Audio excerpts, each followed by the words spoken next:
Meaning of efflorescence. Efflorescence. Efflorescence.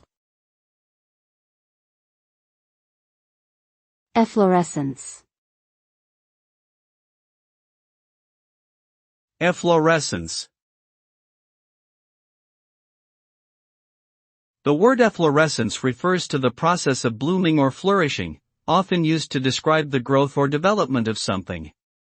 It can also refer to the physical manifestation of this process, such as the blooming of flowers or the appearance of crystals on a surface. In broader terms, it can be used to describe a period of growth or prosperity in a particular field, such as an efflorescence of art or culture. Overall, it implies a sense of vitality and expansion, often with a connotation of beauty or elegance.